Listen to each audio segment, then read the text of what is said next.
You can contact his CGA email after this if you have any direct questions, or I'll do my best to answer any Connecticut related questions as we go through this. So just give it one more minute.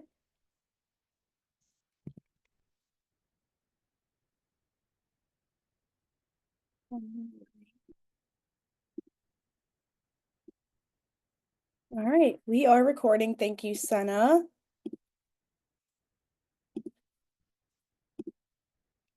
Okay, we're going to get started. Everyone is here. Well, good afternoon, everybody, and more importantly, happy Earth Day. I know it's a really busy day, and I hope you are all enjoying this beautiful day in Connecticut and get outside.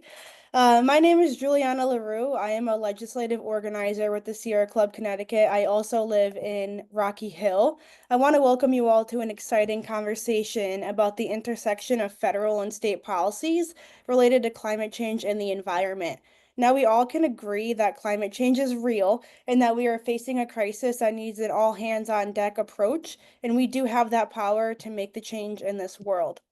So, 55 years ago, on the first Earth Day, millions of Americans took to the streets to demand environmental action. That moment sparked a movement, one that gave us a Clean Air Act, the Clean Water Act, and the Environmental Protection Agency. It was a turning point. Today, we face another, but this time the stakes are even higher and the threat is more urgent. In 2025, the Trump administration is not just ignoring the climate crisis, he's actively undermining decades of progress. On day one, the administration withdrew the US from the Paris Climate Agreement, signaling a dangerous retreat from global climate cooperation. Since then, it has opened over half of the country's protected forests to logging, reversed bans on toxic PFAS chemicals, and propped up polluting coal plants with executive orders, all while stripping back core environmental protections under the guise of energy independence. These decisions may feel far away from Connecticut, but their impacts will land right here in our backyards. In August 2024, a few Connecticut towns faced deadly and historic rainfall and flooding. On August 18th, peak rainfall amounts exceeded 3 inches of water per hour and 7 inches in 3 hours in a band from the town of Monroe to the town of Oxford. The estimated cost of damages from flooding in Oxford is around 20 million and over 10 million in Southbury. More than any other eastern state, Connecticut has suffered from out-of-state air pollution, especially from upwind coal and industrial plants in the Midwest. The impacts of climate change are causing serious damage and cost to Connecticut communities. Just last summer, Connecticut farmers lost millions in crops after torrential floods wiped out growing fields. Floods fueled by extreme weather patterns made worse by climate change. Coastal towns like Guilford, Fairfield, and Old Saybrook are contending with sea level rise and saltwater intrusion that threaten homes and infrastructure. Meanwhile, communities of color in low-income neighborhoods in cities like Bridgeport and Hartford are disproportionately exposed to dangerous heat and air pollutions, conditions that only worsen as the climate crisis accelerates. This is Connecticut's climate reality, and we need champions at the state and federal level that will prioritize our health and well-being by advocating for meaningful climate and environmental legislation. And we have two of those people here today. We have Representative John Michael Parker, representing Madison and Durham, who is also the co-chair of the Environment Committee and who has been really working tirelessly as a new co-chair to push legislation that proposes solutions that will better our climate, health, environment. And without further ado, I would like to introduce Representative John Michael Parker to talk about things that he's working on this legislative session and the overall climate in the state. So with that, I will hand it over to you. Thank you, Juliana. Can you hear me okay? Awesome. Nice to be with you all today. Happy Earth Day. Um, I've already been inspired by so many, especially young people, as I've gone through the first couple hours of this Earth Day. Started off over in University of New Haven, where undergrads and grad students were from specifically, I think, related to the marine biology department, but then a number of other students that were interested came together and there was sharing projects, research projects they were working on, and then a chance to talk and do a Q&A with Rep. MJ Shannon. And one of the students is a grad student and is TAing that class. And there's a graph that she put up. This was just a couple hours ago, so I don't have the information to pass along yet to you all, but I want to explain what it was. She was doing a talk on um, uh, climate anxiety and the intersection of youth activism and climate anxiety, and was using a validated survey tool to understand climate anxiety. One thing that I thought was interesting right off the beginning is she explained that climate anxiety is not seen as a diagnosable issue because it is seen by the compression community as a reasonable, normal response to the existential threats that people are facing. And so it's sort of what a disheartening but honest way of looking at it. That's just this is where we are, and to feel anxious in the face of this is understandable. And yet, part of the survey was asking about in folks' understanding of the climate crisis. Is it affecting them? Is it affecting the places they've lived? Can they do anything about it? And the two graphs that were side by side that were quite interesting was one of them was um, it was asking about, do you think that your actions can make a difference? And the distribution was sort of normal. And so a number of people saying, no, I don't think that my actions can actually make a difference. And yet it was right next to a graph, which was, have you done anything in the last year that's, I'm paraphrasing the question here, but have you done anything in the last year that's trying to make a difference and taking a specific action toward um, supporting and protecting our environment, our climate? And the distribution was way off to the right of a bunch of people saying, yes, I've done something. And so I thought that there is such an inherent hope in that, even in the face of what we acknowledge often people feel about helplessness and a lack of ability to make a meaningful impact. People, and in this survey, especially young people, are still doing something and still taking actions and still trying to live their lives in a way that are moving us forward. And I thought that amidst the overall um, darkness of a lot of the forces that we're contending with and the changes that are coming our way, many of them uh, hopefully be pushed back by Senator Blumenthal and others that we want to lift up for their work on that. Even in the face of that, young people especially are still taking action. And that kind of moved right into my next conversation, which was up with folks from Sunrise, and brought up to the Capitol a number of high school students from across the state. And I'm going to shout out this. A student named Asher created this, and I recognize Asher from coming to one of our public hearings, I think on 5004 a couple of weeks ago. And Asher and their friends created a group called Fridays for Future Stanford and put together the zine, which includes a number of bills that they wanted to advocate for. And happily to say, House Bill 5004 is at the top of this list. And I told Asher they maybe need to get a job in the legislative office building because their summaries of these bills are better than I think half of my colleagues could put together, on quick turnaround. So this is really impressive work. But all that to say, there are a number of bills that, including our young leaders, know are critical this year, and I'm hopeful with the progress we've made in the committee. So let me just do a little bit of sharing and housekeeping, and then Juliana, if you have other questions or things you want to sort of tee me up for, I'd be happy to do that. We came into the session this year, as I sort of think about it, with a number of environmental priorities that we've worked on that need to sort of be brought across the finish line, things like rodenticides, neonics, some EPR programs. And there's a bucket of bills that I think we've made good progress on, gotten these to a place that we can hopefully pass and we'll move through. Then there is some new issues that we took up this year, not new issues, but sort of a new approach or effort towards them. Excuse me for 1 second.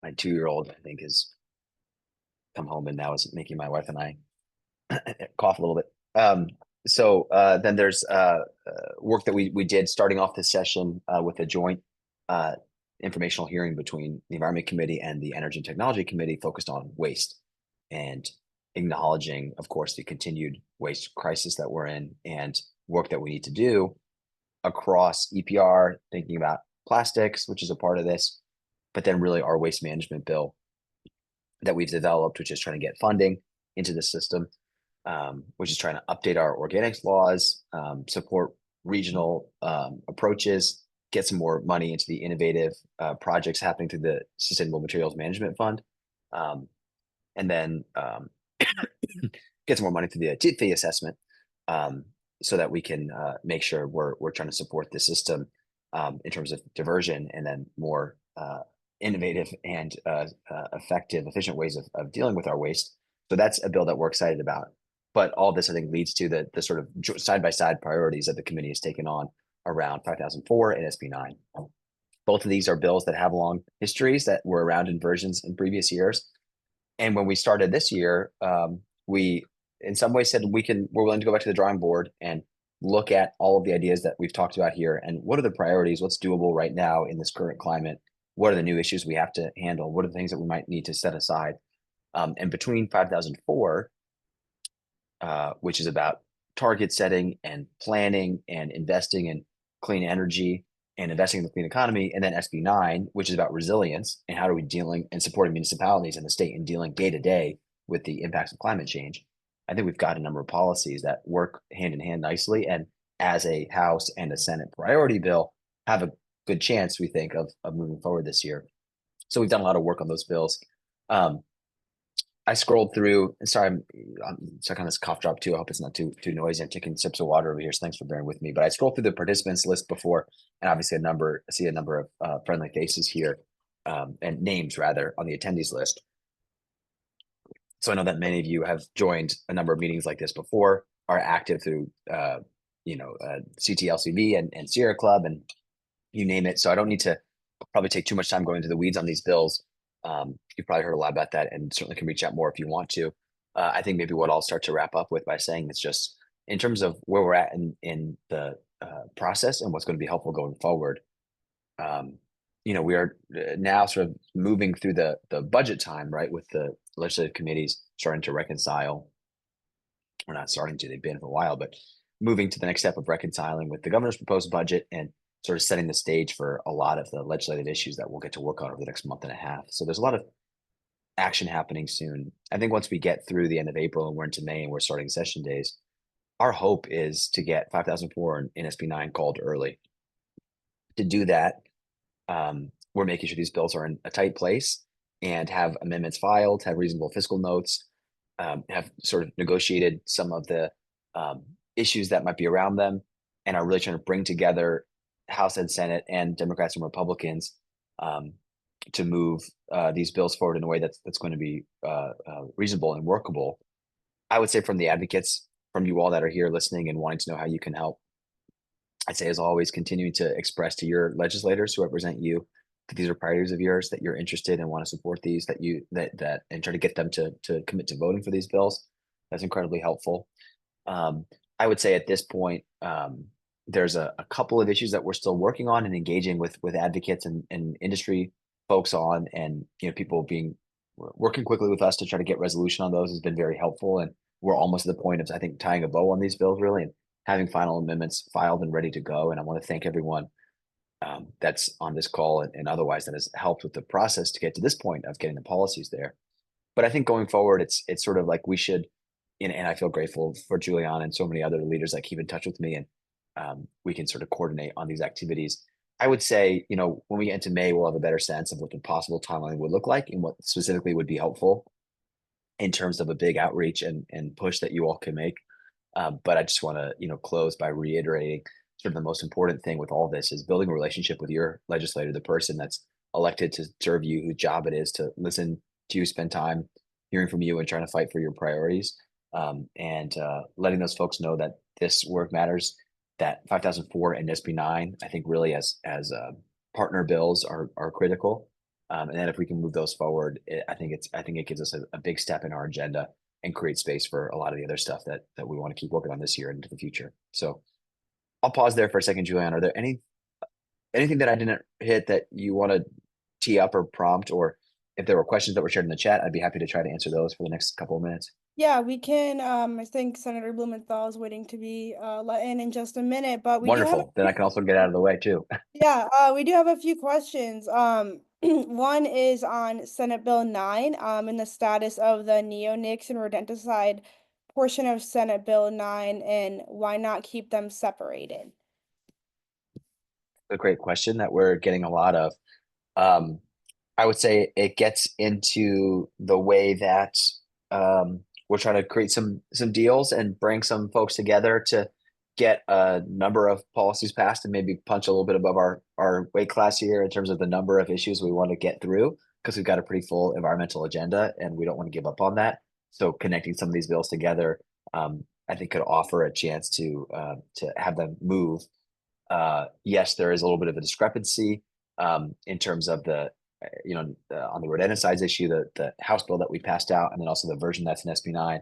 There's some Unix language in SB9, so a lot of this is still a little bit evolving and coming together. But we hope that in the next couple of weeks, when we're ready to call SB9, there'll be a good version of both Unix and rodenticides, even if that's how that goes. Um, that sort of will give a nice oomph to getting that bill through. So still, it's still a work in progress. Is the short version of that answer. Great, thank you. Another question, someone was saying, great to hear about the intersection of mitigation and resilience as a core focus of the Environment Committee. Would love if you could talk a little bit about how the Environment Committee is working with other committees on topics of climate and energy this session. Happy to do it, including this very day where the Regulations Review Committee just approved the release base um, regulatory scheme, which is a huge deal and something that this committee and leaders have been working on for a number of years. For those of you that aren't quite in the weeds on this, the um, release-based framework is sort of the next step after the Transfer Act, and has been the product of a lot of collaboration between legislators, agency, industry advocates. What's so exciting about it is that it's equally lifting up the environment and economic development. So this has been a collaboration between the Environment Committee and the Commerce Committee as the committee of cognizance for the Department of Economic and Community Development, and really having these committees work together. We had a joint public hearing on this earlier in the session. A lot of people that are members of both committees have been working on this for a long time, and passing the release-based framework. Now we have to do some legislation to enact it, which we hopefully can get done in the next couple of weeks. This is a huge win for the climate, for the environment in terms of cleaning up and managing polluted properties. Also for the economy in terms of moving through transactions that will give people reason to invest in communities and invest in properties while also ensuring that they are safe, healthy places to live. So I think that's sort of one collaboration we're very excited about. On the other side, ENT, I mentioned before that we developed our waste bill this year after a joint hearing with ENT and a lot of work with legislators and leaders on that committee, because of course the energy system is connected to our waste management system. And then there are a number of sections inside of 5004 that are really connected to ENT, specifically looking at the future of natural gas distribution and the geothermal networks. So they've been great collaborators. The House chair of ENT is a member of the Environment Committee at long last on the House side, Rep. Steinberg. So his leadership has been key, and certainly Senator Needleman's as a leader on energy policy. So they've been quite engaged on that, and we're grateful for that participation. And then I'd say even SB9 has a number of concepts that are sort of related to planning and development. And so our colleagues over there have also been instrumental in developing those municipally sort of oriented policies that think about resilience. So there's been a lot of great collaboration, I think, across a number of committees. And then just we've been able to build allies on public health. A lot of the work that we do, I think about through the lens of public health and protecting people, especially the environmental justice work that we do. So that's an obvious collaborator. And then, of course, our friends on the money committees on finance and appropriations, whether it's the waste bill and Representative Warren's leadership on thinking about that $1.50 per ton assessment and how we manage that. And then, of course, various appropriations that need to go in to fund all this work that we want to do. It's been quite a collaborative approach. Thank you so much. And I don't know how much time you have left. We have another question on is there any chance of banning or reducing the use of gas-powered leaf blowers in Connecticut? I know that's a big issue this session. Do you have any updates on that bill and where it's standing right now? Sure. Yeah. And maybe we'll hop off after this question, if that's all right, Juliana. Um, we heard a lot about this bill this year, and I'm really grateful for the advocates that spoke up and made us aware of the importance of it. we also had a lot of pushback from industry and people that have invested in gas-powered equipment and are thinking about the sort of economic reality of what it would be like to transition. Of course, there are environmental realities and health and safety realities to the using those products. So, as with everything, it's a big balance. What we ended up doing was moving forward language in the committee that we think takes a compromise approach for now, which is rather than what was maybe initially introduced as a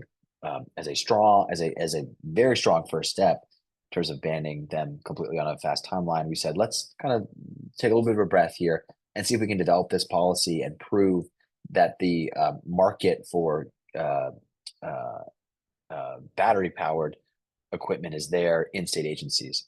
So the bill that came out of committee, I think, was a reasonable compromise, and will give us a chance to continue to sort of learn about the issue and try to figure out the timeline for updating a potential ban at some point in the future. So I guess what I'm saying is I don't think that there will be a bill this year that bans gas powered leaf blowers and other lawn equipment. I think we need to figure out the path forward on that.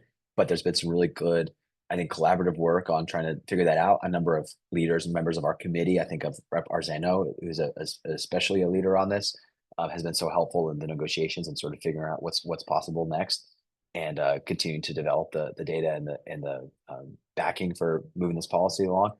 The last thing I would just say is that the work that folks are doing in their municipalities to update local ordinances and change local practice and change local public opinion is also going to be very helpful as we over time continue to make the transition and think about that policy. So thanks for the question on it. It's something that we're Yeah, very much aware of, and we'll she'll try have to do to something do more in that the on her future. end.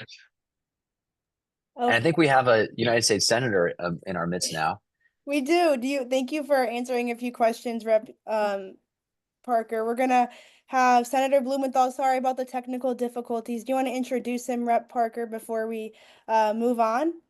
I'd be proud to say just a couple of brief words. Senator Blumenthal, who I first met when I was in high school participating in Boys State, back when the senator was Attorney General here in the state, and have been inspired by his leadership for a long time. Uh, we're so lucky to have you and, of course, Senator Murphy and our congressional delegation standing up for Connecticut and our values. Um, and I would say, as a state legislator, I'm so grateful that you folks are kind of holding the line on federal policies to create a space where we at the state level can do work that we know influences people's lives in Connecticut every day in, day out. Some of the people that are on here do that work at the municipal level too. And at a time like this, when we're under such great threat, broadly, but in the theme of today specifically, when we look at environmental policy, funding for the clean energy future that we know we need to work towards, um, work that you're doing to hold back and create space for us to make sure that Connecticut continues to find a way to thrive is so important. So, Senator Blumenthal, we're so grateful for your leadership, and thank you for taking the time to be here today and share a few words with this crew.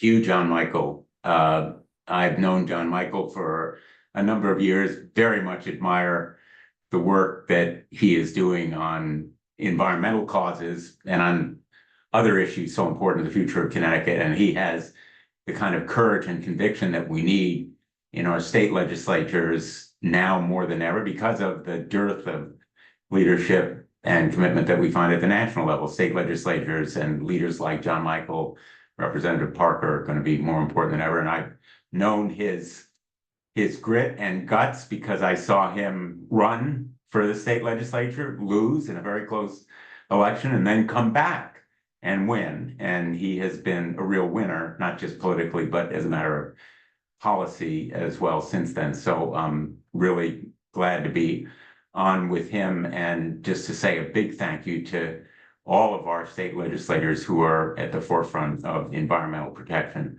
Having done a lot of it as state attorney general, I often miss my former role when I could sue the federal government and not just try to change its viewpoint. And particularly now that the stance of the federal government is so really repugnantly against our environmental values. I'm happy to answer any questions that you have, but let me just say about our current government, you know, the EPA issued an announcement of 31 separate rules that were being, quote, reconsidered, or in fact, rolled back. And the EPA administrator, Lee Zeldin, said it was, and I'm quoting, the most momentous day in the history of the EPA, the most momentous day in the history of the EPA. He said it was, quote, the greatest day of deregulation our nation has ever seen. He is certainly, I think, misjudging the policy and the politics. But let me just say, I think it was a day that will live in environmental infamy. It may have been momentous, but not in a good way. And it certainly is a day that will be remembered as one that marked a milestone of retreat and retrenchment very abhorrently. I just want to say right at the outset, I have been reading a lot about Pope Francis, all of us have been, and I was particularly struck by the statement that he issued a year ago on Earth Day, when he urged us to be, in his words, artisans and caretakers of the environment and planet at a time when it was threatened with ruin. Use the word ruin. I think one of the areas of Pope Francis's leadership was in seeking to preserve our planet because we are stewards for it. And I don't want to get into a faith-based advocacy for the environment, but it has an element of faith because we have to have hope. We have to trust our instincts that clean air and clean water are what we should be doing as a matter of moral clarity. And that ought to be a source of hope for all of us. This administration's policies are not only rotten, they are dysfunctional, dystopian, and just plain dumb. They appeal to the worst angels, the worst, maybe not even so much angels, the worst instincts of people, the instinct of profiting and putting aside the moral obligation that we have to preserve the air and water that we inherited to leave it better for generations after us. And so I'm very grateful to be with the Sierra Club today. I can pledge you I'm going to fight every one of these rollbacks. Again, to talk somewhat in biblical terms, the good neighbor rule, do unto your neighbor. The good neighbor rule, which I fought for as Attorney General, which says, in effect, if you have a power plant in Ohio and Indiana, you should be required to install equipment that stops contaminants that are then blown to Connecticut and New York and Massachusetts by the prevailing winds. To be a good neighbor means to stop that contamination that sickens your neighbors. And those small particulates, the soot that's blown to Connecticut, sickens people here, particularly children. The endangerment finding rule, which is essentially Massachusetts versus EPA. I was a part of that litigation. Again, rolling it back, we have to fight every one of these rollbacks, every one of them, through the comment period, through the rulemaking procedures. And I can promise you that I will be at the forefront of that fight because it is literally a matter of life and death. Thank you so, so much. And I appreciate you being here today. And I didn't introduce myself because I started off this presentation and handed it off to Representative Parker. I'm Juliana LaRue. I am a legislative organizer at the Sierra Club Connecticut. And we are so grateful that you are here with us. And we really look at you as a leader and are so proud of all the work that you and the other congressional delegation is doing at the national level. I have a question about the Inflation Reduction Act, which is one of the most monumental climate passages that the Biden administration passed. Can you talk a little bit about where that stands now? Is Connecticut still getting benefits from that? And what will happen if the Trump administration starts to dismantle that? It is certainly receiving benefits. We have received about $5 billion. That's a lot of money in a state like Connecticut. There are hundreds of billions going out to states. Not all of them acknowledge the benefits, but my Republican colleagues who voted against the Inflation Reduction Act certainly have no compunction about showing up at the ribbon cuttings and the groundbreakings. Connecticut is certainly receiving funds, for example, to improve our railroads, get cars off the roads. We're getting money to improve our ports and some of the sewers, sewage treatment plants. We're getting money for the parks that we have. These investments are infrastructure funding. And of course, the EPA is trying to undo the regulatory advances that have been made. A number of those regulations are pursuant to the Inflation Reduction Act. So I think it's under threat because on the money, the Trump administration might try to claw back, or impound is the technical term. They cannot do it legally. They cannot simply seize that money or stop it from going out. There is a process to go back to Congress. It's called rescission, and get them to change money that's already been appropriated. But they can't do it legally in the way that they are suggesting, and that's why lawsuits against the administration have been succeeding in unfreezing money. And the question is, will the Supreme Court follow the law? And then will the administration follow the Supreme Court? Both open questions right now. They shouldn't be open. Legally, they are open and shut because the law is very clear. Supreme Court precedent is absolutely unequivocal. But we may see an effort by the EPA administrator, Lee Zeldin, and others in the administration, essentially to freeze funds, to fire people, to, in effect, cut funding that's already been provided. But we're going to fight to make sure that the rights of Connecticut and other states are upheld.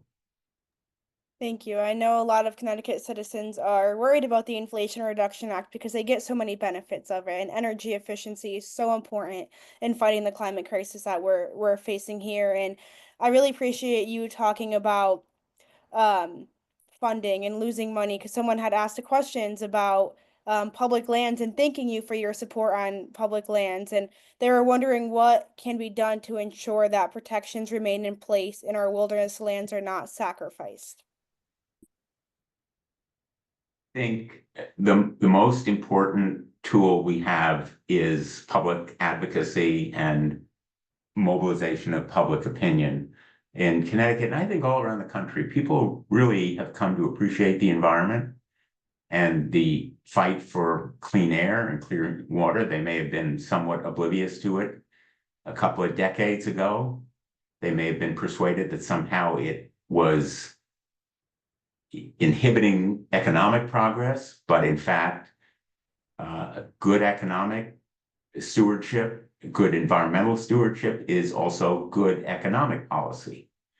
And I think that major corporations are recognizing that. So I think on public lands, the same approach is absolutely necessary. We need to be in the streets at rallies and town halls, mobilizing voters, being loud and vehement that the environment should not be compromised, and that an administration that says they value the most momentous day in the history of the EPA because they're rolling back regulations that protect the environment is absolutely an anathema.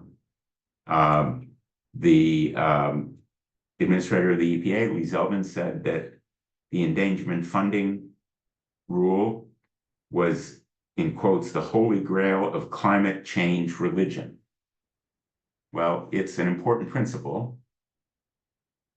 He's written that fact, and that's why it needs to be protected. Thank you for that. I'm just going through some of these questions. This one might be a little bit state oriented. Someone was wondering what is the legal basis for these rollbacks if we had an environmental rights in the United States Constitution? Would that give us more power to fight these egregious violations of our environmental rights? If you believe that somehow this administration would follow the Constitution, the statutes, yeah, it might, but the fact is they seem to be rejecting the idea of due process and a lot of other provisions of the Constitution. And I could go into them. As a lawyer, I'm absolutely repulsed and um,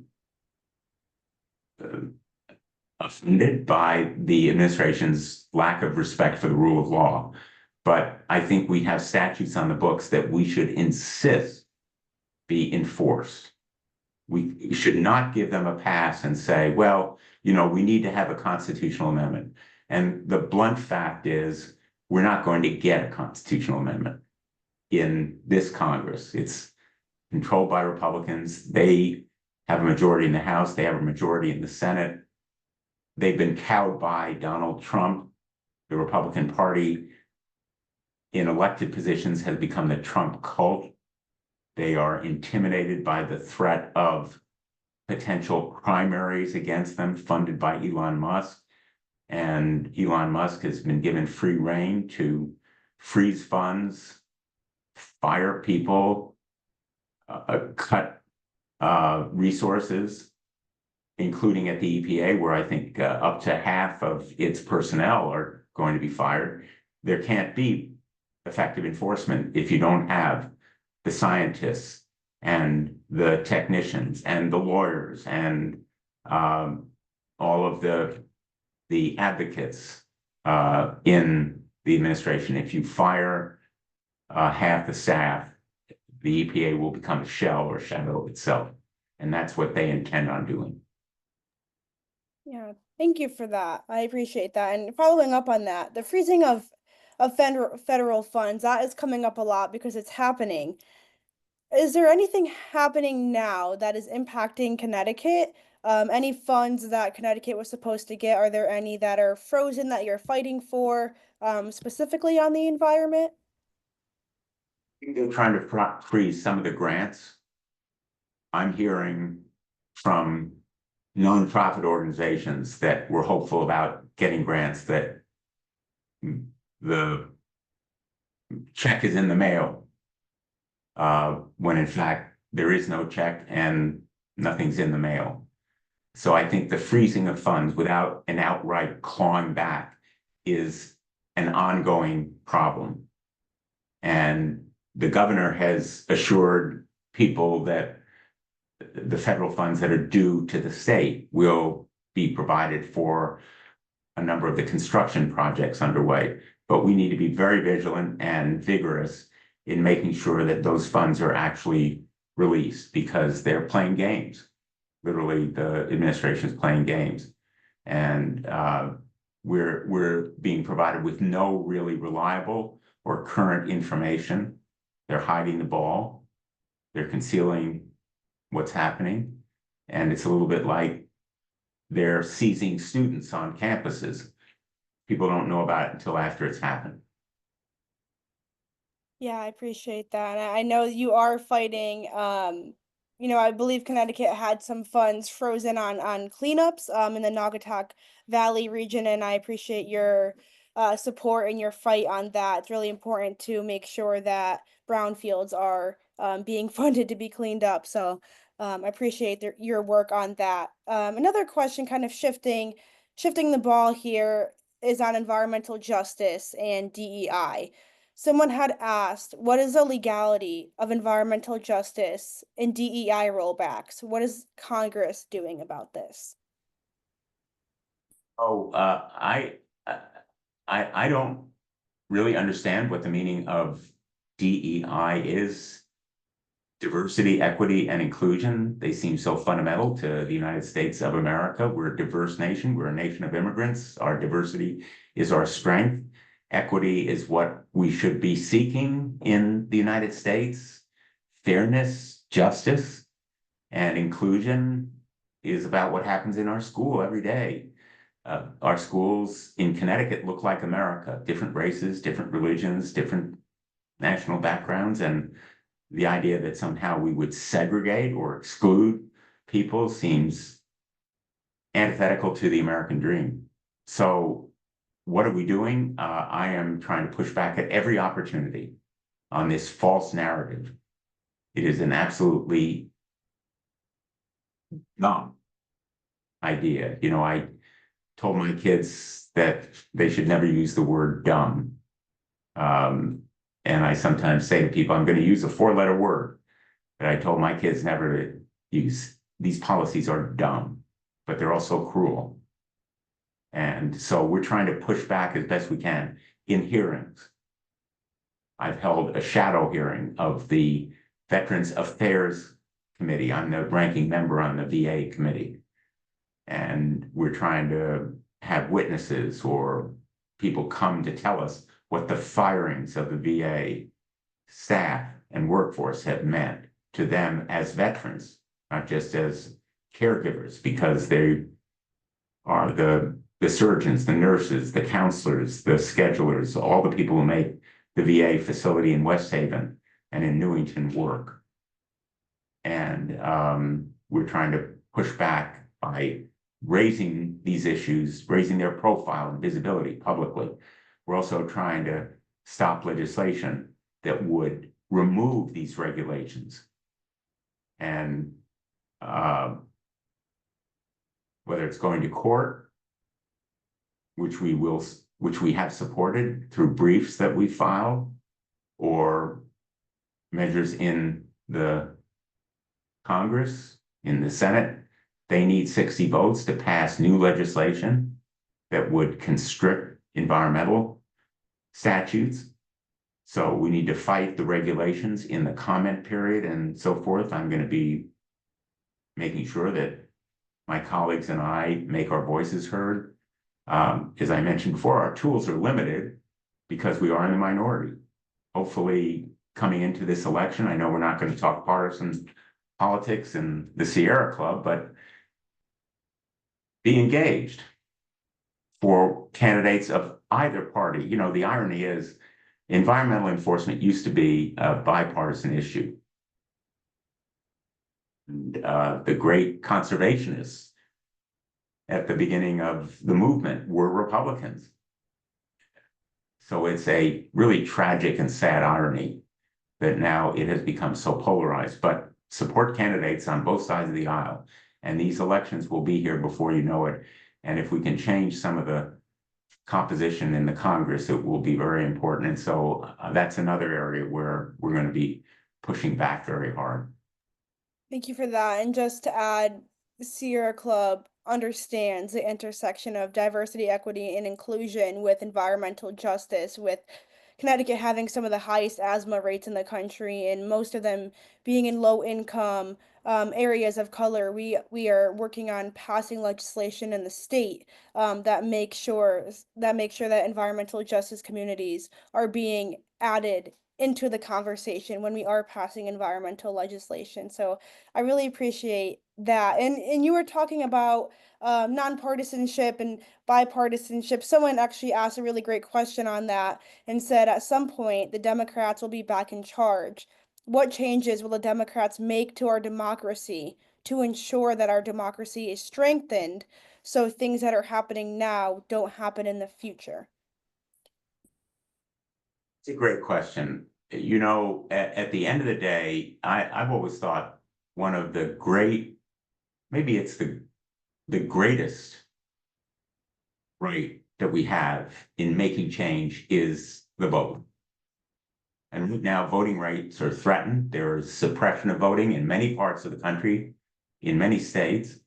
We have the SAVE Act, which was passed by the House of Representatives that would create tremendous obstacles to people in voting, particularly people of color in southern states where identification like passports would be required, and there would be a need to match the name on the passport with the birth certificate in some instances. So voting rights have to be protected more than they are now.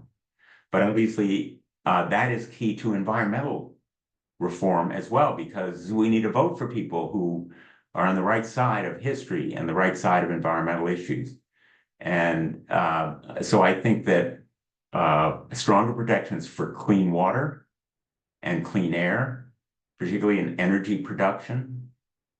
There is now technology that enables us to produce energy much more efficiently and environmentally acceptably than ever before. Solar, you can't go anywhere in the state of Connecticut without seeing solar at work. And that's a good thing, but it has to be expanded and encouraged. And I think that our investments in that technology are paying off, but they have to continue. And enforcement is so important. When the administrator of the EPA says he's rolling back regulation, it isn't just that he's changing the rules, he's also sending a signal. We're not going to enforce the law. You can do whatever you want that makes you more money or saves you money, even if the costs are borne by others. And we're not going to build into your product expense the costs of those externalities, as they're called in technical terms. So I think enforcement is so key. My background is as a prosecutor. I was the United States attorney, then I was attorney general for 20 years. And enforcement makes the law real. If there's no enforcement, it's dead letter. So I think that's another way that a change in administrations would make a big difference. And so I think these congressional elections, local elections in November are critical too. They send a signal, and local officials often play a very integral role in enforcement and environmental advocacy. So I think there are a slew of ways that we can be more active and effective. And just to finish on that question, I do think that we need to go to the streets, to the rallies, to the town halls. I think they mobilize public sentiment. They give people hope and energy, which is something we need more than ever these days. And especially to encourage the environmental advocates who've never been active publicly before. It's a classic way that people in my position start their involvement. A road that would endanger an already endangered species, or a power plant that's going to sicken people because it pollutes the air. The activists are the ones who make a difference. The famous Margaret Mead quote, and I'm going to mangle it somewhat: never doubt the ability of the small group of intelligent, thoughtful people to change the world. It's the only thing that ever has. It doesn't have to be a big group. It can be a small group. I appreciate that so much. And I know we have about 7 minutes left, and I want to kind of end here. And a lot of people that have joined today have this fear of the Trump administration and how it's impacting their lives. And as a young person, I'm 24 years old and I've dedicated my entire life in school to the environment. And it is really scary as a young person seeing what the Trump administration has done. And is there any word of advice you can give to particularly young people or anyone in general that is experiencing climate anxiety right now? Because we are looking to you and we are looking at state legislators to really take a stand and take bold climate action because it is scary and our future is on the line. So I just wanted to end there and then we can wrap up after that. The only thing I guess I would say is some of the damage to our environment is irreparable. If you build apartment houses or factories on open space, it can be lost forever. But a lot of our environment is so really resilient. Long Island Sound, at a time not so long ago, was so polluted people couldn't swim in it. The investment of funding to clean it up has made a huge difference. I swim in Long Island Sound, as I did when I was a kid, before it became so polluted. So there's always reason to hope. Our planet is resilient. Our oceans are endlessly self-renewing, but there is a point when it can be lost, like open space, and like species that may be lost as a result of ignorance and selfishness. So I think every one of us has the opportunity and the obligation to lead by example. Lead by example, not just words. And obviously, I've said a lot of condemnatory things about this administration, but on the positive side, we have so many great advocates, people like you, Juliana, and others on this call. They give me hope and energy and inspiration. And never doubt that you are making a difference, as Margaret Mead said. Never doubt that you can make a difference. Every single individual can make a difference. And that advocacy is so important in all of the environmental fights that I have had as Attorney General, as a US Senator. Often I would go to court, as we did to prevent a pipeline from being built under the Sound. And when we won in court, but the people who really made a difference were the activists in Branford and Madison, along the shoreline, who just wouldn't take it.